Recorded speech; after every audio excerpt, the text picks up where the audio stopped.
കൃത്യമായി മനസ്സിലാക്കേണ്ട പ്രധാനപ്പെട്ട ഒരു കാര്യമാണ്. അങ്ങനെ സലഫു സാലിഹീങ്ങളുടെ പാതയിൽ സഞ്ചരിക്കുന്നവർക്കാണ് വലിയ നവോത്ഥാനവും പുരോഗതിയും ഉണ്ടായിട്ടുള്ളത്.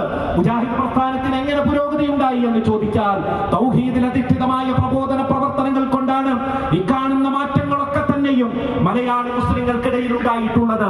നാം നവോത്ഥാനം എന്ന് പറയുമ്പോ നമ്മുടെ മനസ്സിൽ ആദ്യമായി എത്തേണ്ടത് തൗഹീദി നവോത്ഥാനം തന്നെയാണ്.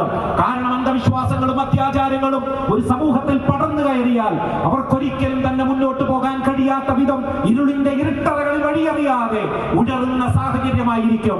ആ അന്ധവിശ്വാസങ്ങളിലേക്കും അത്യാചാരങ്ങളിലേക്കും സമൂഹത്തെ കൂട്ടിക്കൊണ്ടുപോകുവാനുള്ള അത്യന്തം വേദനാജനകമായ ശ്രമങ്ങൾ പല കോണുകളിലും കണ്ടുകൊണ്ടിരിക്കുകയാണ്.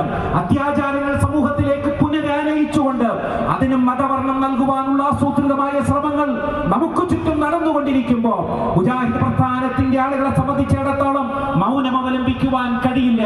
നമ്മുടെ ഒന്നാമത്തെയും എന്നത്തെയും പ്രബോധന വിഷയം എന്നുള്ളത് ഈ അന്ധവിശ്വാസങ്ങൾക്കും അത്യാചാരങ്ങൾക്കുമെതിരെ സമൂഹത്തെ നിരന്തരമായി ബോധവൽക്കരിക്കുക എന്നുള്ളതാണ്. ജനങ്ങൾ അല്ലാഹുവിൽ നിന്ന് പിടുത്തം വിടണമെന്ന് ആഗ്രഹിക്കുന്ന പുരോഹിതന്മാർ പലയിടങ്ങളിലും കൂട് കെട്ടിക്കൊണ്ട് ദുഷ്ടതന്ത്രങ്ങൾ മെനയുന്നത് ഞാനും നിങ്ങളും സോഷ്യൽ മീഡിയകളിലൂടെയും പുറത്തും കണ്ടുകൊണ്ടിരിക്കുകയാണ്. ഒരു രാജ്യത്ത് നവോത്ഥാനം ഉണ്ടാവണമെങ്കിൽ, പുരോഗതി ഉണ്ടാവണമെങ്കിൽ, ഒരു സമൂഹത്തിന്റെ പുരോഗതി ഉണ്ടാവണമെങ്കിൽ അവരുടെ അടിസ്ഥാന വിശ്വാസം എന്ന് പറയുന്നത് തൗഹീദായിരിക്കണം.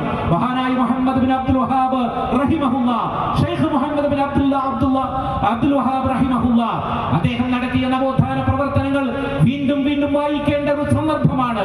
ഇന്ന് സൗദി അറേബ്യയുടെ സ്ഥാപക ദിനമാണ് ഫെബ്രുവരി 22 എന്ന് പറയുന്നത്. ആ രാജ്യം എങ്ങനെയാണ് ഏറ്റവും വലിയ പുരോഗതിയിലേക്ക് കുതിച്ചത്? തൗഹീദിൽ അധിഷ്ഠിതമായി മുന്നോട്ട് പോയി. അതുകൊണ്ടാണ് അവർക്ക് ഇത്രയേറെ പുരോഗതികൾ അവർക്ക് കൈവരിക്കുവാൻ സാധിച്ചത്. വലിയ തോതിലുള്ള പുരോഗതി ആ നാട്ടിൽ ഉണ്ടായിക്കൊണ്ടിരിക്കുകയാണ്. ഒരു രാജ്യം എന്ന നിലയിൽ പുരോഗതിയിലേക്ക് കുതിക്കുമ്പോൾ പോരായ്മകൾ ഉണ്ടാകാം. ഏതൊരു രാജ്യത്തും ഉണ്ടാകുന്ന പ്രശ്നങ്ങളും പ്രയാസങ്ങളും ഉണ്ടായേക്കാം. ഏതൊരു